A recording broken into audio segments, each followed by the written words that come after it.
ইনি হলেন আমার স্বামী, যার প্রচণ্ড গায়ে ব্যথা, পায়ে ব্যথা, পুরো বডি ফুল বডি পেন হয় রেগুলারলি।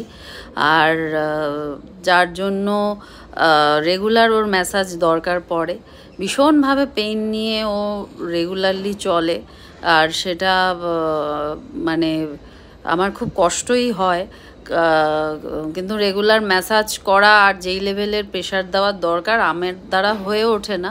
চেষ্টা করি কিন্তু হয়ে ওঠে না।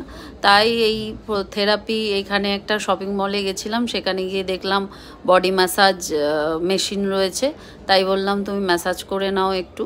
তাই জন্য সব সময় ব্যথা থাকে এবং সেই ব্যথা নিয়েই ও কাজ করতে থাকে।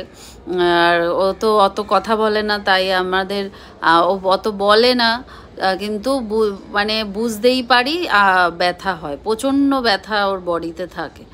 হ্যাঁ, যেহেতু মানে মেডিকেল প্রফেশন, এবং সেই প্রফেশন যেহেতু সার্জারির, কার্ডিয়াক ওটির, সেখানে আমিও চাকরি করেছি। আমি জানি আমারও প্রচণ্ড ব্যথা হতো আমি যখন জব করতাম, এবং ওর উপরে খুবই প্রেশার পড়ে পায়ের উপরে, এবং কোমর থেকে পা অবধি প্রচণ্ড ব্যথা, মানে পুরো বডি ওর ফুল পেন থাকে সারাক্ষণই। সেটা নিয়েই ও কন্টিনিউ করে। তাই জন্য বললাম ম্যাসাজটা করে নাও। তাই ও ম্যাসাজ করলো, কিছুক্ষণ আরামটা পেলো। তারপরেও ওর এত ব্যথা করছিল ফুল বডি করার পর, যে বলল যে এখানে কি এই লেগ ম্যাসাজটা হয়, তাহলে এখানেও আমি এটা করব। তাও দেখো, ওটা ও যেহেতু লম্বা, ও বসেছে এখানে, পাটা পুরোপুরি ওর এই ফুট ম্যাসাজের ইয়েটার মধ্যে, কাপ মাসেলটা কভার করেনি।